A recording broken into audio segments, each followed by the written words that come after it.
Chapter 21. I walked away and left him there. I could hear him pounding and screaming as I strolled down the hall. It gave me a little thrill. That was fun, I thought.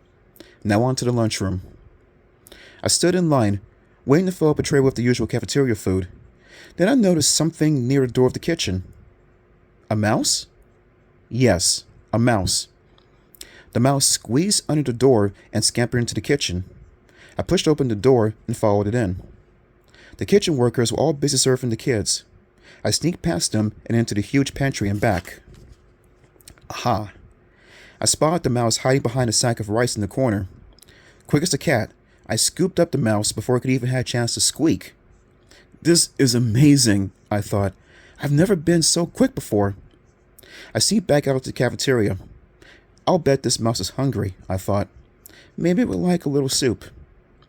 When no one was looking, I dropped the mouse into a vat of vegetable soup.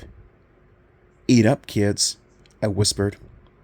I grabbed the tray and slowly moved through the line, waiting to see what would happen. Tina Crowley and two of her friends entered the line. First victims, I thought happily.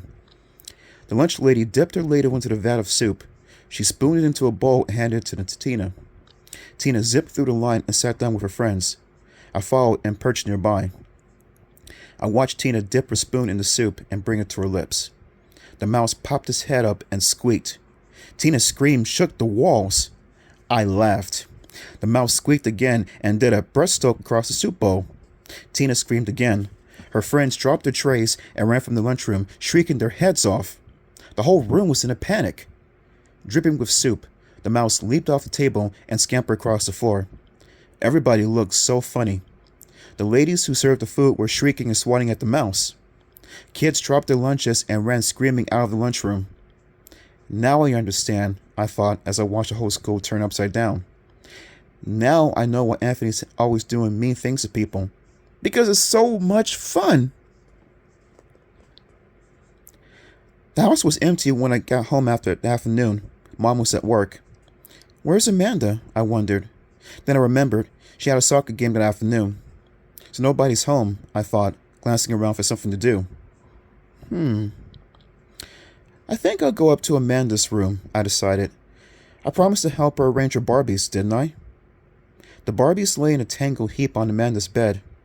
These dolls really do need arranging, I thought. Maybe I should get started now. Amanda would be so surprised when she gets home. I picked up the first Barbie and examined it. This must be the surfer Barbie, I realized. You won't be doing much surfing from now on, Surfer Barbie, I said. I snapped one of her legs off, then the other. Crack! Crack! They made such a cool sound as I broke them off. Then I tore off her arms. Crack! Crack!